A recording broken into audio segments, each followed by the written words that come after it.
All right, Kyle and I today are here sitting in my office and going through all of the most trending real estate topics in the Google machine. So here we go, Kyle. The very first trend that I found is that there is a village in Italy that is offering $1, €1 houses for Americans post-election.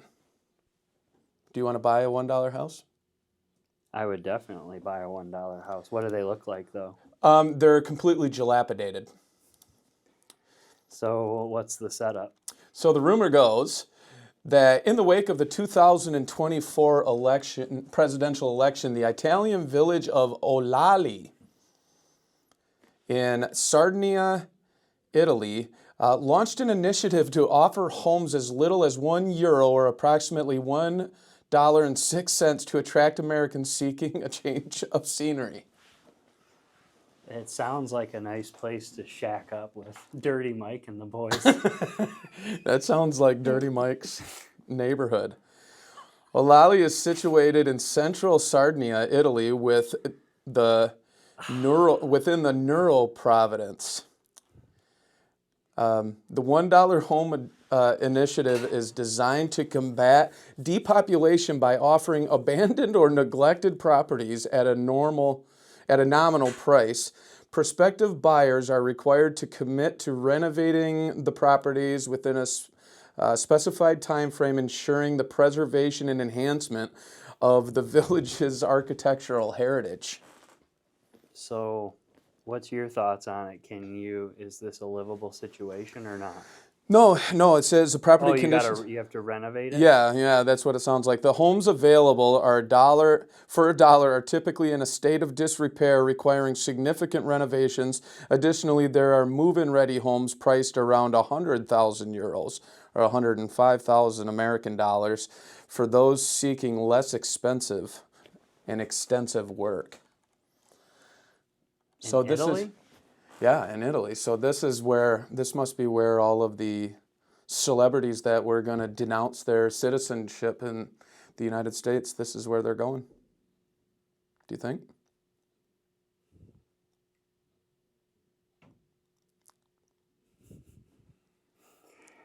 Cool. Good talk. Okay. So now we know that is trending. That search term is up by 550% in the last 7 days. My stomach's cramping when we laugh. Good. Or it could be all of the St. Laurent brothers Candy gumdrops we just ate. we ate. Okay. So that was kind of a boring topic. That was a little bit boring, but I thought it was fun to open with because you could buy a house with a dollar or €1. You're going to need 6 more cents if you're going to. I just don't have enough context. So I buy it for $1 and then I can either just live there like I'm camping. Yeah. Yeah. Find a water source and boil water. Yeah. Or I can put a significant amount of reserves into making my dream home. Yeah. And then you don't have to live in the United States if you don't want to. I like it here. I'm just going to stay here. Maybe, see, this is the kind of topic where you should have a TV up like Rogan where we can cut to so we can Well, I can cut to some some B-roll. Yeah, I know, but it'd be helpful if we could see it. Oh, yeah, but I don't have that. All right, well, assuming it just looks like a hemp shack. Which I'm certain it does. I think I'd be interested to purchase. At least a couple of them. They're a buck. And kind of make do until I can make it my own, per se. Yeah. Now let's move on. Okay. On to the next one, and this is a trending topic. I have no idea why, but apparently manufactured homes are being searched.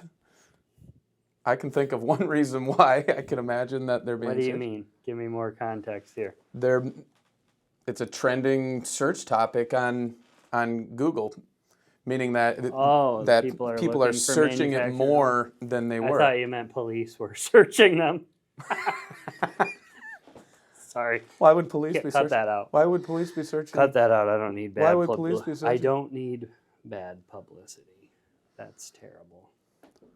Shit. Now I got to erase everything we just did. No, I can't trust you. I probably will use it. You can't use that. Okay.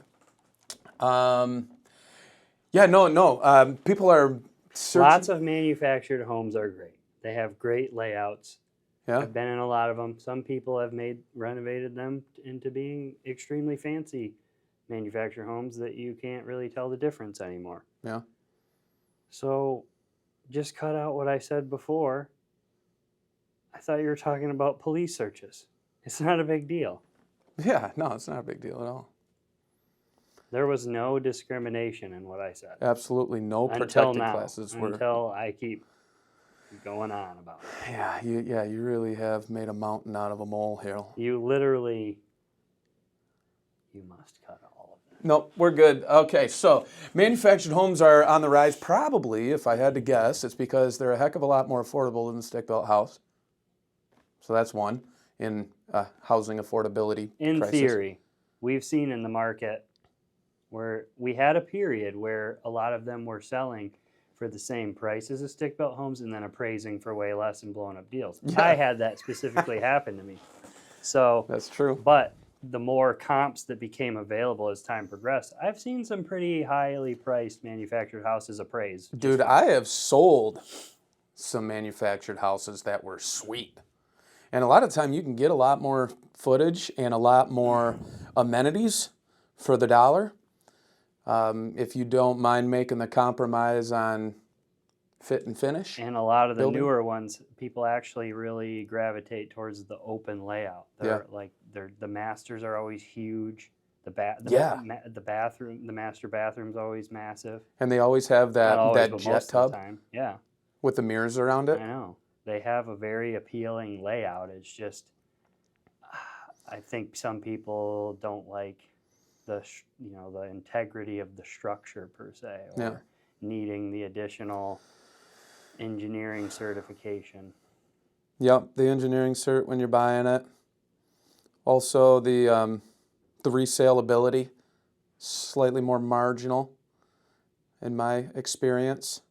But a lot of people, another thing people do with the manufactured houses is they'll buy the manufactured homes kind of as they are, with the paneled walls and the whatever that is, the seams in Take 'em between. out and replace it with drywall. Yeah, completely rip them down to their That's when 1 I by had- 2 inch studs and hang drywall and finish them and make them really nice. So, That's like one of the ones I had probably 3 or 4 years ago where it was extremely nice and it was all drywall. Like you couldn't really tell the difference other than just looking at the kind of double wide form from the outside. But inside it was all beautifully updated, fresh drywall, everything. yeah. And that was one deal where it appraised a lot less than the purchase price. Yeah. Because the appraiser could only use like one or two. Yeah, that's why. And he probably could couldn't only use find. like one or two stick-built comps in the report. The rest had to be manufactured. Oh, really? I'm surprised that they even used any stick built,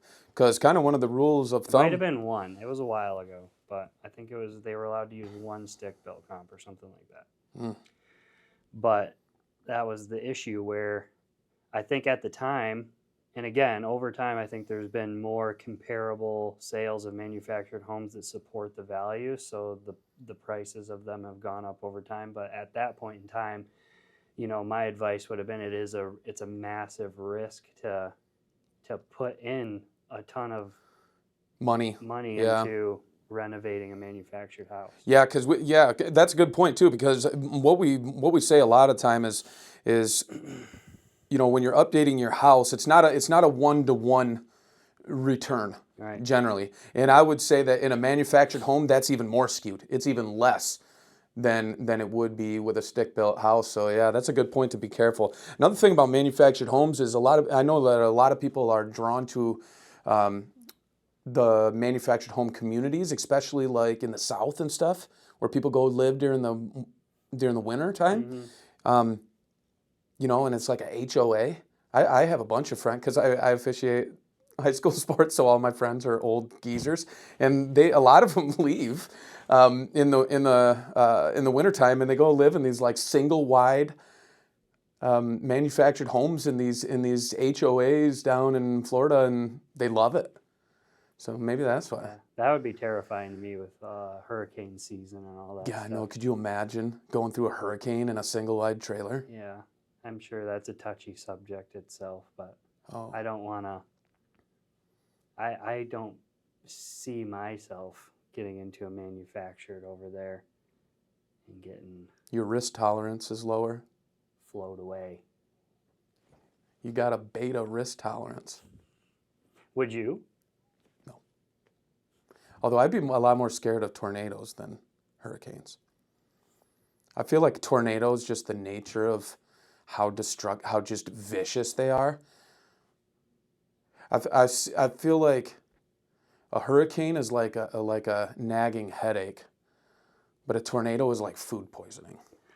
Like the skirting of your house just starts coming off. That's why you got to have the engineering cert, so that you're tied to the Make ground. sure those transverse beams and coach rails are welded together and pocketed into the foundation.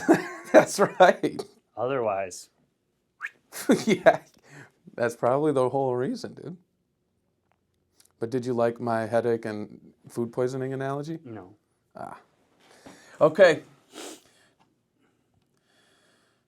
Let's see. We're on the podcast, behind the scenes. Behind the scenes? Okay, so here's another one before we get to the real hot potato. Did you know that the New York City Housing Lottery is a program designed to provide affordable housing options to residents by offering below market rate and homeownership opportunities? Administered through the NYC Housing Connect portal, the lottery system aims to address the city's housing affordability crisis by allocating units to eligible applicants based on income and household size. Income and household size, and that's how you find out your eligibility. I think You can so. get in this lottery program. So apparently, a trending topic on Google is the New York City lottery, housing lottery. What's the income eligibility? I don't know. I bet that we could move from where we're at in Midland. We could probably go to New York and get in this program. Household incomes must fall within a specified ranges, typically between 30% and 165% of the area median average income, depending on the development. For example, in 2024, the median average income for a family of 4 in New York City is $155,300. That's the average. 155. NYC. That's what I'm saying. We should go over there. Yeah. But That's we can get in the lottery program. Yeah, get in the lottery program and then become real estate agents and sell little apartments. That's perfect. Dude, I'd just get into leasing the apartments. Have you ever seen how much? They're like, I think you freaking brought it up to $5,000 a me month. years ago. yeah, they're like $5,000 a month. I wonder what they pay. Yeah, it's like it's an area where you could actually make a living just handling the leasing. Yeah. Just finding tenants Whereas instead here of. we can't. There's not much meat on the bone for helping rentals. Not for helping people find rentals, but if you manage a lot of rentals, there's some money in that. Yeah, you're in good shape from that Yeah. standpoint. But if you're a real estate agent in our area and you're driving around showing rental properties, Just hoping maybe. you might be able to One pay day your parking ticket. Yeah, maybe one day you'll get paid $70. Maybe. Maybe. If they don't forget that you helped. Yeah. Yeah. Can you make sure you put my name at the top of your Yeah. application? Or matter of fact, just bring it back to me. I'll take it straight to the property manager. And then just to find out that the house that they wanted to apply for doesn't actually pay a cooperating. After you spent 7 hours Life on a of Saturday. a realtor. Yeah. Yeah. Running around. So yeah, anyway, so in New York City, there's a housing lottery you want to know what I wonder about this? Is who's the one that's putting up these properties for way below value, and how do they must be compensated for that or something? Maybe it's a tax write-off? I would have thought you would have researched that before this. Don't put me on the spot to guess. Recent developments. In 2024, NYC settled a lawsuit regarding the community preference policy. Are we diving into boring waters here? Yeah, oh yeah, big time. I feel like there's a few times we've dipped into some boring waters. Yeah, but I think that's what makes it fun. Or maybe, I don't know. Do you listen to a lot of podcasts or like things like this? Usually on interesting topics. Yeah. This Okay. was all Kevin's idea, by the way. Yeah. Okay, the last one that we want to talk about. What do you think is the number one most trending topic on the Google machine? Is it anything related to commissions? Yeah. How did I guess? Yeah, it is. 2024 National Association of Realtors class action settlement. When I do this, can it go boom boom, Yeah. boom boom, boom boom? So what do you know about the class action settlement? Are we really diving into this again? We have to. It's still the most trending topic. It's like the number one thing. And what do you want from me on this? How about maybe if somebody's watching this and has any interest in it, maybe kind of just describing what it is and how you feel about it? You and I both know that you're way better at articulating. Like you're kind of more like ChatGPT, where it's I should tell them this first, then this, then this, then this. Where if I start talking, I might tell them this when I should have told them this up here, and then this part of the paragraph over here should have came after that. Yeah, I think my armpits just got sweaty while you were doing that. Exactly. So why don't you take it away and I'll chip in. Okay, May 2024, the National Association of Realtors sold out all of its members and settled for $418 million in a class action lawsuit, making a claim that real estate professionals in the United States were colluding to fix pricing, even though we weren't. And so now the sentiment on the internet and through the news and everywhere else. You sound very aggressive about it. Yeah. Very opinionated about it. I do, yeah. I have some opinions about it. I might be a little scattered, but you're very... Yeah. So here's the thing.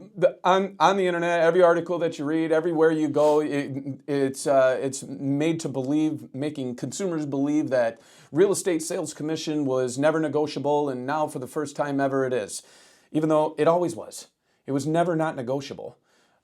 So that's the part that bothers the heck out of me. The second part is that now in an environment that buyers are already under so much pressure, right? We're adding more pressure to them, and the lobbyists and attorneys who made 30% on this huge lawsuit, now, they're making it seem like it's some kind of ethical benefit to buyers and sellers that now a buyer, on top of already not being able to afford housing, now is going to have to not only...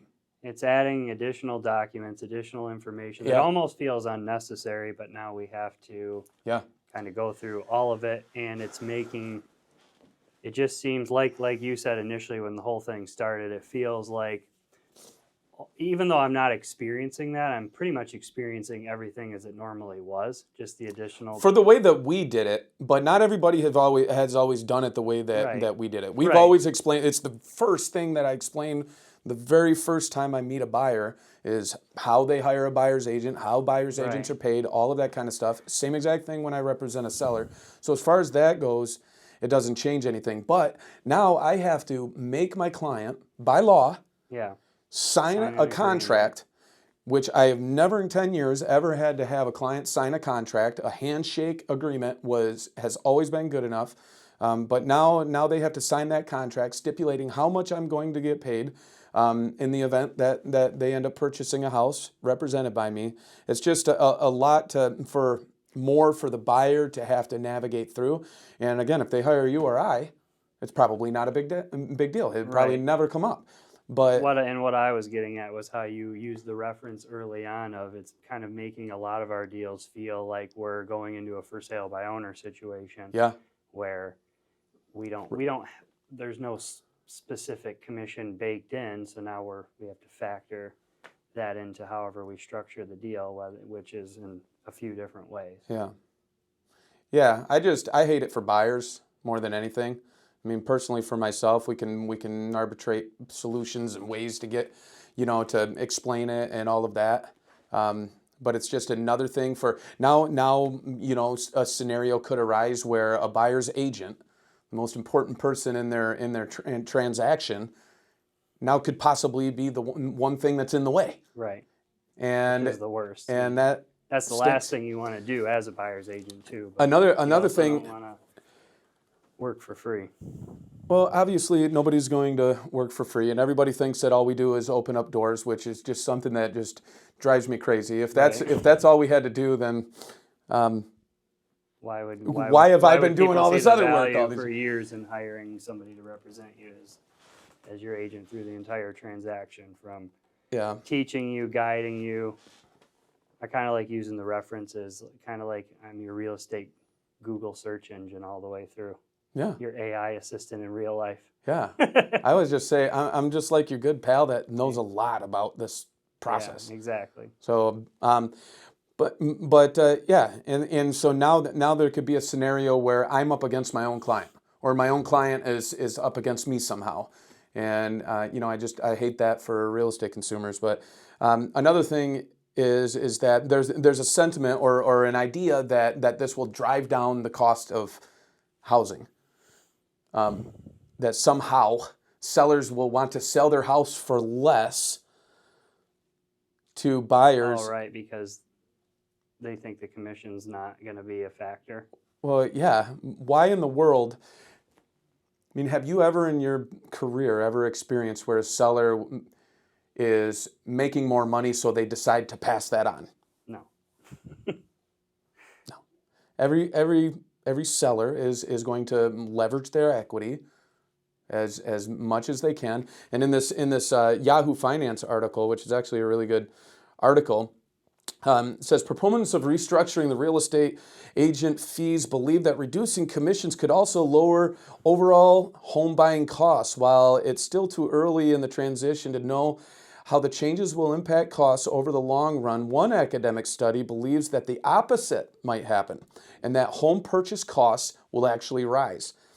Greg Matvos, a professor of finance at Northwestern University's Kellogg School of Management, and his colleagues developed an analytical model of two real estate fee scenarios. One was the previous system that we always used, where the seller paid the sales commission and it was split between all parties. And the other was the new process where the buyer and the seller each paid their own agent fees. The research model indicated that reducing agent fees generally led to higher home prices, as lower future transaction costs increased the value of housing as a durable asset. That's interesting. So actually, by reducing the cost, it actually makes the asset more valuable. Right. Don't ask me the science on that. Yeah. But that's what this professor's study came up with. To me, it's just knowing the anatomy of a seller, knowing the anatomy of a buyer. Because a seller is making more money, it's like the old adage where have you ever had a buyer client say, well, they bought the house 3 years ago for X amount. Right. It's like, well, that It's- has nothing to do to with them what it's they're not gonna willing to do be now a or whatever. factor. Or what a buyer is willing to pay for it. Yep. They're not just going to sell it to you for less because they paid less. Yeah. That's just not the way that it works. I wish it was. Yeah. I mean, that would be amazing. Yeah. I don't think I've met a seller that's not going to want to get the most out of their equity position. Yeah. Just because, you can't leverage a negotiation by saying, well, they got it for, there's so much wiggle room there that Yeah. I think that it's just not the way it works. Yeah, you just Or bought it how for how 150. somebody selling a house is going to think. Yeah. They're looking at the comparable market. Yep. And that's the result they want to get. Yeah. Usually they want more Yeah, exactly. So, And you know, it's I tell buyers too all the time. The seller is not the enemy. That's not that's not the camp that we're up against. You know who it is? The other buyers. right. The other buyers are the enemy. Your objective is to box Box out them the out, other yeah. buyers and work a deal with the seller. The seller is the only one that can give you what you want. It's the only path to you getting what you want. But you know, old Uncle Buck. You know what old Uncle Buck says? Uncle Buck would tell you to offer them half. Offer him half.